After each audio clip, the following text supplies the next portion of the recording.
Allora, rieccoci qua.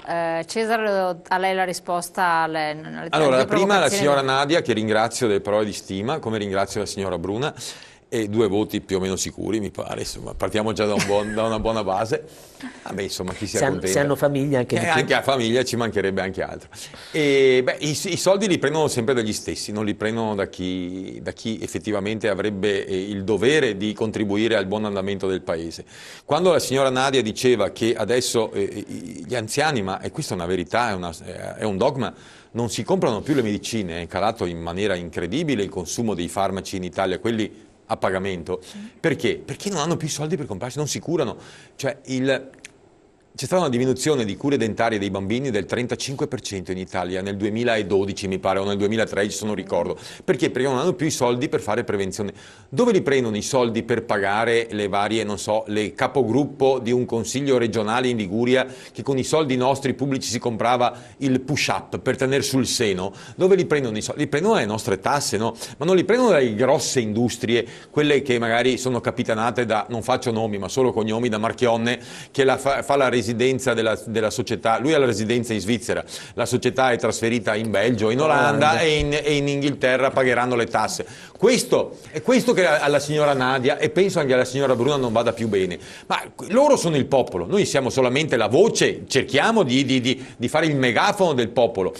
Nel 1970, ecco, dicono che vogliono abolire le province, bisognerebbe abolire le regioni. Nel 1970 la spesa pubblica, 1970, quando sono cominciate le regioni, era il 26% del prodotto interno lordo. E io, quando andavo a scuola, non portavo la carta igienica da casa, o non portavo i fogli per scrivere, mi dava tutto alla scuola. Quando andavo in ospedale non si pagava il ticket, non si sapeva neanche cosa fosse, era tutto gratuito. Adesso la spesa pubblica è arrivata al 52% del prodotto interno lordo. Il doppio, era doppiata la spesa pubblica, ma era doppiata solo per fare andare avanti carrozzoni come quelli che citavi tu, che non servono a nulla, solo per mettere là gli amici degli amici che perpetuano i tuoi voti e ti mandano e continuano. È un voto di scambio perenne, capisci? Ma non vuole essere sarà anche legittimo forse, ma è un voto di scambio perenne. Poi finisco, mi prendo 2 secondi, anche se c'è la telefonata, ma mi scuseranno. Quando tu dicevi che per esempio la ministra, si dice ministra, Madia ha detto dovremmo dismettere 85.000 persone nel pubblico impiego perché dobbiamo risparmiare. L'hanno intervistata ieri, l'ho sentita io capisco quello che, cioè più o meno parlava in italiano, ha detto no, non è che li lasciamo a casa, li prepensioniamo, per cui affossiamo ancora di più l'INPS e al posto loro assumiamo degli altri giovani, hai sentito? Forze fresche. Ma allora, ma che risparmio fai? Cioè metto in pensione 85.000 persone, assumo 85.000 persone giovani, per cui pago più o meno il doppio, no? Ma è un risparmio. Io sono favorevole affinché la gente a 60 anni vada in pensione e vengano assunti i giovani, ma non dirlo che lo fai per risparmiare, non lo fai per risparmiare, perché anche una mente umile e semplice come la mia capisci che, ritorno a quello che dicevo all'inizio, che ci stanno prendendo in giro. Pronto? Telefonata. Buongiorno. Buongiorno. Dica. Il signor Cesaro. Complimenti Cesaro. Tutti i mali non vengono per nuocere. Io volevo sapere, lei è in corso Stati Uniti, signor Cesaro? Per... Sì o no? Più o meno, ma francamente più o meno in quella zona lì. Grazie. Volevo dire che io ho 3 figli, tutti e 3 diplomati, e ho visto là scritto mondo del lavoro. I miei figli, tutti e 3 diplomati, 2 ragionieri e un perito chimico, sapete cosa fanno? Fanno i macellai. Perché hanno detto, prima che gli extracomunitari mi portino via il posto, noi facciamo i macellai. Un lavoro che gli italiani non vogliono più fare. Ma questo chi l'ha detto? L'ha detto la sinistra. La destra si è fatta le maniche stirate su e ha lavorato e lavora tuttora mantenendo 17 regioni. Il Nord Italia mantiene col suo lavoro, con le sue tasse, altre 17 regioni governate quasi tutte dalla sinistra.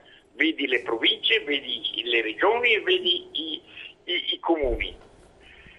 La sinistra è solo assistenzialismo, la gente lo deve capire questo, ma perché la sinistra vuole che vengano gli extracomunitari? Perché vogliono anche il voto dagli extracomunitari, perché la sedia non la molleranno più né loro né i loro parenti né i loro seguaci e così via. Vi saluto, vi ringrazio. Grazie. Signor Cesaro, verrò a trovarla. Grazie della sua telefonata. Non è una minaccia, era tranquillo, sembrava tranquillo. È uno dei nostri, penso. Ecco. Sembrava tranquillo. Ha lanciato un assist un po' a me, fatto le considerazioni, cioè io però sulla questa telefonata mi soffermerei sul fatto dei 3 figli, no, esatto, che hanno fatto un pochino, che l'assist. fanno i macellai, e devo dire che anch'io, insomma, quando studiavo, ho fatto il muratore, ho fatto un sacco di cose prima, e quindi è certo che non erano dei lavori che pensavo che potessero essere quelli definitivi, quindi quando si studia è apprezzabile che si facciano dei lavori, insomma, non a livello del titolo degli studi fatti, però sono sicuro che queste 3 persone ambiranno e sicuramente riusciranno a trovare un lavoro consono agli studi fatti. Ecco, si apprezza l'umiltà, d'altronde quando si ha bisogno di lavorare bisogna farlo, ecco, quindi è apprezzabile. Sì. Beh, non è facile comunque, ecco, che le persone quando studiano, anche i laureati, che accettare, lo si fa se si è costretti dalle situazioni,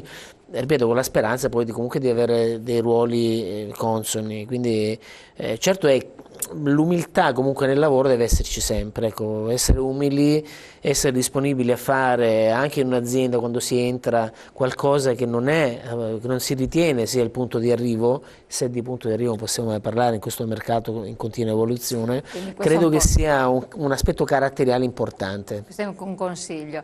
E invece un po' affrontare la questione che ritorna tanto ai nostri telespettatori, non penso che sia un target selezionato, ma perché è un po' in tutte le televisioni. Questa guerra tra poveri che però diventa sempre più sentita nei confronti degli stranieri che arrivano, degli extracomunitari, insomma l'abbiamo visto di frequente, e anche si manifesta proprio su quello che è l'esigenza primaria, il lavoro, no?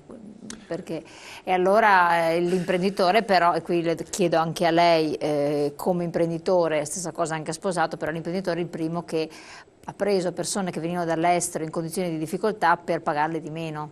Allora, sgombriamo in campo da un equivoco. Esatto. Io 2 o 3 settimane fa mi sono preso del razzista in TV, perché ho confermato che la mia azienda ha qualche decina di dipendenti, ho tutti italiani. Io lavoro solo con gli italiani, ma non perché sono razzista, perché mi trovo meglio a lavorare con gli italiani, perché io comunque dovrei pagarli tutti il giusto, perché io ritengo che una persona sia bianca, nera, gialla, africana o europea deve essere pagata il giusto. Io preferisco lavorare con gli italiani perché poi penso sia anche dal mio punto di vista un mio dovere precipuo, cioè quello di dare lavoro prima di tutto a quelli che sono nati qui e che i loro padri e i loro nonni hanno combattuto, hanno lottato, hanno lavorato, hanno sudato, hanno penato, hanno sofferto, hanno anche gioito qualche volta per questa nostra nazione. Ecco, io ritengo che sia quasi un doveroso da parte di un imprenditore. La guerra fra poveri, prima Sposato all'inizio diceva anche noi siamo stati migranti, com'è che si chiamano adesso? Che non si possono neanche più dire, perché se tu dici la parola sbagliata si diventi razzista, xenofobo. Cioè io mi ricordo una volta in TV ho detto ma tu sei un africano, viene dall'Africa, senegalese, cosa devo dire? Ma cosa devo dire? Diversamente europeo. Cioè uno viene dall'Africa, è africano, no, non è mica offensivo. Cioè, no, se tu sei in Africa ti dico, ma tu che sei europeo non sai ste robe qua. Ma no, io non mi offendo, no. No, ma per dire, quando noi siamo andati all'estero 100 anni fa, 150 anni fa, 70 anni fa, noi abbiamo lasciato un segno all'estero. Noi eravamo lì per lavorare. Quando andavamo negli Stati Uniti d'America e ci chiudevano 40 giorni in quell'isoletta davanti alla Statua della Libertà in quarantena, appunto, e vedevano se avevamo malattie, i pidocchi, quelle cose, poi andavamo fuori e cominciavamo a lavorare veramente come muli, ecco, come si può dire come muli, no? Ecco, come dei muli. Era assolutamente diverso, Sposato. Tu abiti anche tu a Padova, tu quando giri per le strade vedi sta gente che non si sa cosa faccia, anzi lo si sa benissimo, ma non si ha il coraggio di dirlo, non si ha l'ardire di dirlo. Io accetto tutti a casa mia, però se tu vieni a casa mia o se uno viene a casa mia non può entrare e sputare per terra, perché vuol dire che non posso accettarti, non posso più accettarti. Non è guerra fra poveri, è guerra fra chi è il padrone di casa e l'ospite. L'ospite non può venire da me e sbattere la porta e pretendere di avere più diritti di quello che ho io, che sono il padrone di casa. Io, se devo dare da mangiare a qualcuno a casa mia, lo do prima di tutti ai miei figli. Poi, se ne avanza volentieri, lo do anche agli altri. Ma se non c'è lavoro, sposato, lo sai che non c'è lavoro. Devo privilegiare i miei figli. Devo privilegiare i miei figli. Non posso pensare che 3 italiani, diplomati, un perito chimico, un ragioniere, vadano a fare i macellai, che è un lavoro straordinariamente bello, a prescindere, perché ho un grandissimo mio amico, forse il più grande amico che ho, che ha sempre fatto il macellaio, ed è penso uno dei lavori migliori. Ma non posso pensare che loro si debbano tarpare le ali perché c'è qualcuno che viene qui a rubarci quello che noi abbiamo creato in 1000 anni, 2000 anni di storia. No, non lo accetto. Sarò xenofobo. Se è razzismo questo, allora siamo tutti razzisti. Io ritengo di essere giusto. Io ritengo di essere giusto. Tu a casa tua, sposato, dai da mangiare prima ai tuoi figli, alla tua famiglia, poi agli altri. Io voglio che Padova diventi così. Una città che non abbia più l'accoglienza a tutti i costi come fiore all'occhiello. Io me ne frego dell'accoglienza a tutti i costi. Io mi interesso del fatto che i padovani debbano essere messi per primi nelle graduatorie, perché è un loro diritto, è un diritto di sangue, è un diritto di sangue. Non esiste tutto il resto, e non è populismo e demagogia, è assoluta verità quella che sto dicendo, ovviamente dal mio punto di vista. Telefonata, pronto? Salve, buongiorno. Buongiorno, da dove chiama? Dalla provincia di Venezia, sono Augusto. Sì, dica signor Augusto. Niente, volevo dire 2 parole a Cesaro. Dica. Signor Cesaro, Sono qua. guarda, mi fai venire le lacrime agli occhi quando hai detto prima che l'Italia prima di tutto è degli italiani.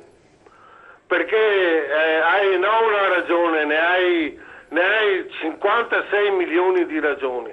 Esatto. Mi spiego. Ecco, vorrei che i 4 signori che sono a Roma dovrebbero portarli a spese loro, prima di andare alla Camera e al Senato, dovrebbero farsi un giro sopra il Grappa, dove ci sono gli ossari a Nervesa della battaglia, sul Carso, A Re di Puglia. a Re di Puglia, a vedere dove i giovani italiani sono morti. Sono morti per cosa adesso? Per cosa? Per cosa sono morti? Io mi vergogno ogni mattina di più di essere italiano, perché io sono un piccolo imprenditore, mi vergogno in ogni maniera, perché ci sono i ragazzi di 19-18 anni che vengono a chiedermi lavoro e non posso fare niente, perché abbiamo un governo di depravati che non ci lascia più fare niente. Anche l'ultimo che è andato su ha detto se non riesco a dare gli 80 euro sono un buffone. È peggio di un buffone, è un clown, un buffone, un ignorante, un leccapiedi, le ha tutte. Va bene, grazie del suo intervento. Allora, andiamo subito in pubblicità, poi ritorniamo insieme.